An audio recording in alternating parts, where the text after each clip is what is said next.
After America privately funded a company known as Moon Express, they've publicly stated that they have an interest in mining our moon for natural resources. The company, run by Silicon Valley and space entrepreneurs, announced that they are going to be putting a very large military facility on the moon, and in the very near future as well. But the fact is where is it going to be placed? It makes that story very interesting. It's going to be placed on the south pole of our moon, apparently. This area is set to be the location of the first mining operation. There are many unanswered questions and mysteries about our moon. There are those that don't believe we even ever went to the moon in the first place, whereas a lot of people actually do believe it. The real questions are, though, when did we first go to the moon? What did we find there? And when was the last time we went back to the moon? That we know of course. Now, during the 1960s, the United States was in the middle of a Cold War with Russia. The space race was about who would be the first people to get to the moon. The United States would attempt to send 3 astronauts to the lunar surface. It would be the first time that not only would man be about to make history, but also to be filmed on TV and shown, apparently, globally, all around the world. There would also have been incredible risks involved, and the possibility that they could have all kind of perished doing this if something went wrong. The 3 men on the mission, Buzz Aldrin, Neil Armstrong and Michael Collins, when you look at the Apollo 11 press footage, it's quite amazing how unbelievably awkward that they look. The astronauts seemingly looked under duress and lack of enthusiasm, despite they were going to be the first people to ever step foot on the moon and were becoming a global superheroes overnight. So what exactly was happening there? Neil Armstrong stayed away from the public image and became a recluse in his own right, refusing to talk to anyone about the mission. In fact, when he participated in a radio interview in the UK, the presenters were told just before him coming on, no moon questions. I mean, that's odd. Michael Collins had been unfortunately forgotten due to his never really talking on the experience during the mission. And as we know, Buzz Aldrin, well, he's shouted it from the rooftops about what he's seen and what he's experienced during the mission. Could it be possible that we are on the moon right now and we never really left?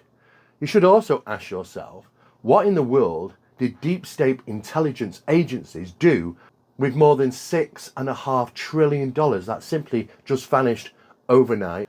You may have seen the story circulating around the news, August and September of 2016, and then we just never hear anything more about it.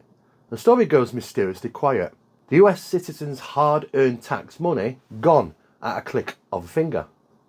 It was suggested that the money was actually funded and put into a hidden space program. The hollow moon, well, it's more than just a theory, of course. Between 1972 and 1977, seismographic monitors installed on the moon by the Apollo missions recorded earthquakes or moonquakes. As we have heard so many times, the moon has been described as like ringing like a bell during some of those quakes, specifically the shallow ones.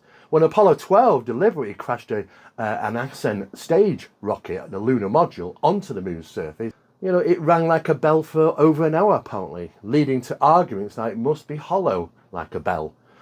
Lunar seismology experiments since have shown that the lunar body has shallow moonquakes quite regularly that act differently than the quakes on Earth due to the difference in texture, type and density. The fact that there are concentrations of rocks that contain titanium. NASA have released photographs of the lunar surface, uncovered a trove of areas rich in precious titanium ore, with some of these lunar rocks harbouring 10 times as much of the stuff in the rocks than they found on Earth. Hence the reason why some companies might rush to want to get out there and do some mining. The mystery of these massive craters also on the moon have also come into question. They are very shallow, like dinner plates. Scientists and NASA claim that they've been stumped in regards to these findings. Could it be that the moon is a titanium sphere or something similar like that? Like it has a titanium sphere inside? Of course, these questions have been ignored by mainstream academics altogether. If we look at the data and what the possibilities are, such as the numerous ancient civilizations that discuss a time before the moon, ancient writings from Greece, Rome, and even the Zulu tribes of Africa, one cannot help speculate that the moon had been somehow placed in Earth orbit. The native tribes from the mountains of Colombia also wrote at a time before the moon, when the skies were truly dark. Take as an example the hundreds of civilizations across 5 continents around the world who wrote stories of a great flood 13,000 years ago, long before it was scientifically verified by leading scholars around the world. A sudden and rapid 400-foot rising of global seas levels all around the world was devastating for humanity. So it is possible that these legends may be true in some way.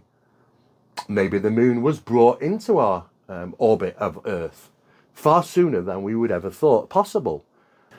Our moon is so unique in itself that it's the only moon in our solar system, or even in the observable universe for that matter, that has a nearly perfect circular orbit. Most surprisingly, if you divide the distance from the Earth to the Sun and divide it by the Sun's diameter, you get the number 403. Now, if you then divide the distance from the Earth to the Moon and divide it by the Sun's diameter, you get 403 again.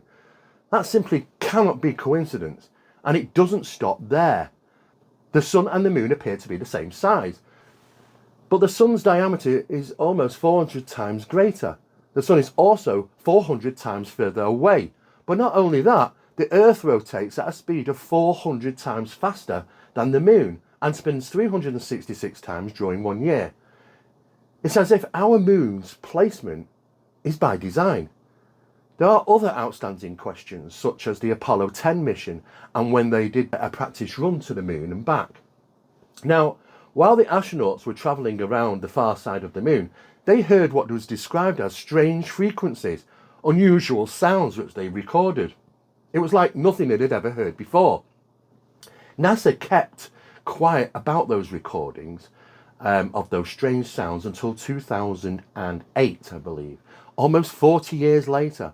Although the official NASA documents themselves say that they would have them been declassified roughly about 1982, yet only surfaced on the internet in 2012, according to NASA's historical office. Why was this information buried for so long? Here's another amazing question. If you are familiar with what's called transient lunar phenomena, it has been reported since the early days of astronomy. There's been several notable occasions that people on Earth have observed glowing lights on the Moon's surface, many of which cannot be explained. Now, according to Columbia University, they state that the physical mechanism responsible for creating transient lunar phenomena is not well understood.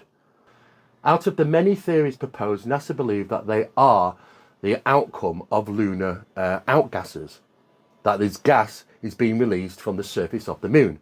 Or is it possible that they are impact events which continually occurring on the lunar surface? The most common events are those associated with micrometeorites, occasionally encountered during meteor showers. Now, impact flashes from them, such events, have been detected from multiple and simultaneous Earth-based observations.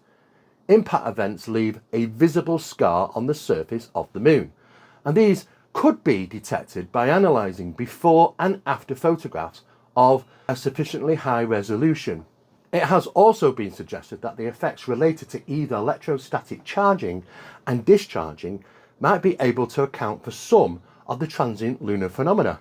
One possibility is that the electrodynamic effects related to the fracturing of near-surface materials could charge these gases and ignite them. The subsequent discharge from the gas might be able to cause a flash that could be observed from Earth. The Apollo 11 mission, where Buzz Aldrin and Neil Armstrong were on their way to the Moon, just hours from stepping foot on the surface, NASA calls to Apollo 11 to say that through their telescopes they have observed some sort of glowing greenish light on the surface of the Moon, the north side of the Moon. Immediately Michael Collins radios back, and they were observing it themselves as well. to which it was described as a fluorescent lighting, unlike that of many other times. This story was just never heard from again. Now, strangely, every astronaut since the first Apollo 11 moon landings in 1969 has reported seeing these mysterious flashes. Are these mysterious moon gases, or are they something else? After all, there have been talk of extraterrestrial bases on the far side of the moon. Former Air Force Sergeant Carl Wolf came forward with claims that he had witnessed photographic evidence of an alien structure on the far side of the moon. In a video interview, Wolf said that in 1964, whilst having a top secret clearance, he worked at the Tactical Air Command, which was at Langley Air Force Base. Wolf worked as an electronics technician in the photographic surveillance laboratory and was asked to assist the National Security Agency. Wolf found himself alone in a dark room with another airman, second class, who turned to Wolf and said, "By the way, we've discovered a base on the far side of the moon." The airman showed him photographic mosaics assembled by multiple passes by the lunar orbiter. There it was, clear as day. It was a large geometric structure that was most definitely not our own. There were towers, radars, dishes, and other large buildings. After serving in the Air Force, Wolf attended the University of Buffalo with a dual major in social and cultural anthropology and electronics engineering. He eventually went on to record as a whistleblower in 1993 during the National Press Club's Disclosure Project with Stephen Greer. On October the 10th, 2018, unfortunately and sadly, Carl Wolf was killed in Lansing, which was in New York, after he was struck off his motorbike from behind by a tractor trailer travelling southbound on North Triphammer Road near Sharon Drive. He was 74 years of age at the time. In 2019, the Ithaca Journal newspaper reported, although the crash was still under investigation, no charges have been found, and the Tompkins County Sheriff Office did not release the name of the tractor trailer driver. Another whistleblower, known as Dr. Ken Johnston, was the manager of NASA's Data Photographic Control Department. Now, Johnston also claims to have witnessed photographs of artificial structures on the moon. He was eventually ordered to destroy the photograph. However, when he refused, he was immediately fired by NASA. It's incredible why somebody would be asked to destroy these photographs. It would seem that manipulation of Apollo and satellite images of the lunar surface are carried out regularly, implemented by numerous US government agencies and NASA. One such image that slipped through the net is Apollo image AS11416155. When it's scrutinized, though, by researchers, they were shocked at the discovery of a strange structure on the far side of the moon. Let's take a look at that. Over the last 60 years, there has been tens and thousands of NASA images of the moon, and a small number continue to be released and remain untampered. The following photographs have recently surfaced over the internet. At first glance, they seem to show a lunar surface. However, when zooming in, you start to notice a strange crisscross of lines hundreds of miles long. No one really knows as to what these are. NASA refuses to comment on the anomalies. Maybe they are the remnants of an ancient structure or some type of highways. One can only really speculate. The strange lights, though, of transient lunar phenomena continue to be seen and documented by NASA, who have been studying these since basically the compilation of a report in 1966. Either they have no idea what these mysterious lights represent, or the lights are connected to something much more mysterious, a conclusion they would rather not share with the general public.